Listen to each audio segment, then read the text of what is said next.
Então isso aqui foi uma proposta do Nori, né, que pra gente fazer um álbum junto. Isso daqui em 1990. Ele tinha uma grande proximidade da Renina, porque estava na gráfica lá, né? A Renina ficava trabalhando direto lá, tá? Aí ele propôs para a Renina de a gente fazer um trabalho conjunto em que cada um numa técnica, né? Eu no linóleo, ele no metal e a Renina na litro. Então cada um tem um pequeno currículo, né? Assinatura, com a foto. E cada um fez 2 gravuras. Então, essas 2 são as minhas. E aqui é do Nori. E as gravuras dele maravilhosas, né? O peru famoso. Maneiras negras, né? E a Renina tem todo um percurso histórico na gravura, né? E nós éramos mais ou menos, não posso dizer iniciantes, mas, né, não tem esse percurso que ela tinha, né? Ali tudo delicada, precisa. Ela estava fazendo uns formatos maiores na época e ela fez esse formato um pouco menor para o nosso álbum. Esse esquema que funcionou realmente, que até hoje eu acho que é o melhor esquema, que é o Clube da Gravura, que a gente nomeia uma edição, vai ser uma edição de 30 por aí. Então tem 30 vagas nesse clube. As pessoas vão receber no primeiro mês a primeira gravura mais a caixa para guardar. E as outras gravuras vai recebendo mês a mês até o final. E elas pagam conforme elas recebem. As pessoas se sentem atraídas pela brincadeira. O interessante é o seguinte, que ela está comprando alguma coisa que ela não conhece. Então ela compra no escuro. No caso que a gente estava falando, o que torna alguém um mestre? Qual a originalidade, então, da proposta do Sérgio? Então, isso que eu destaquei assim, essas múltiplas possibilidades de leitura que a obra dele nos permite. Isso que eu destaquei desse momento, desse primeiro momento. E um elemento que ele acrescentou com a questão do álbum, que ele apresentou, a narrativa. Toda a arte é acompanhada de uma narrativa. Nesse caso, pelo menos, ficou claro que era a literatura fantástica, a literatura de Borges. Tem das veredas que se bifurcam, que eu fiz 4 linóleo gravuras, um conjunto de 4, baseado nas veredas que se bifurcam. E esse era o outro. Bom, cada texto dele, você começa a se lembrar.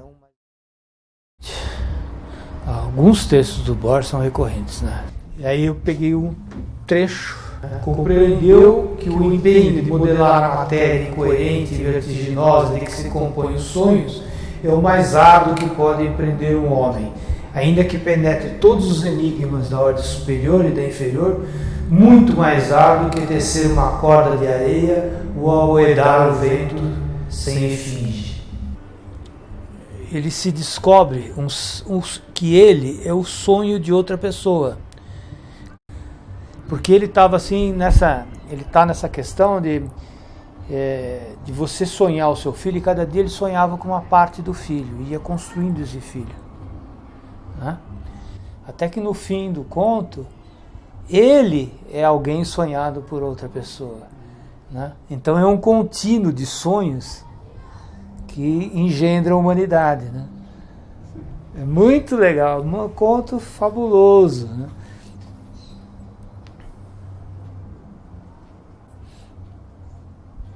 E é também, assim, a tarefa do artista plástico, né?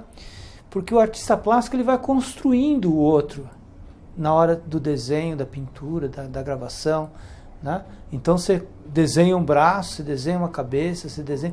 E ele ele sonha o coração, ele vai sonhando a parte interna, vai construindo, né? Através do sonho, o filho dele. E tem uma coisa a ver com o nosso fazer, né, da figura, né, você constrói a figura. Sempre foi importante para mim nos álbuns, né? Fazer um álbum só de imagem pode ser legal, mas eu sentia a falta de um texto que ou ele amarra ou ele vai junto. O texto que eu escolhi foi um texto do Paul Valéry, um trechinho do Cemitério Marinho dele. Até pedi para Elisa dar uma força, ela traduziu para o português. Ele se passa num ambiente subaquático. A perspectiva do narrador é a perspectiva de um cadáver afogado. Conforme eu ia trabalhando a gravura, cada gravura, eu ia anotando o número de cores, número de matrizes e número de impressões. Então, por exemplo, a primeira gravura tem 6 matrizes, 17 cores e 17 impressões. Então eu propus a ele que a gente fizesse um outro tipo de associação.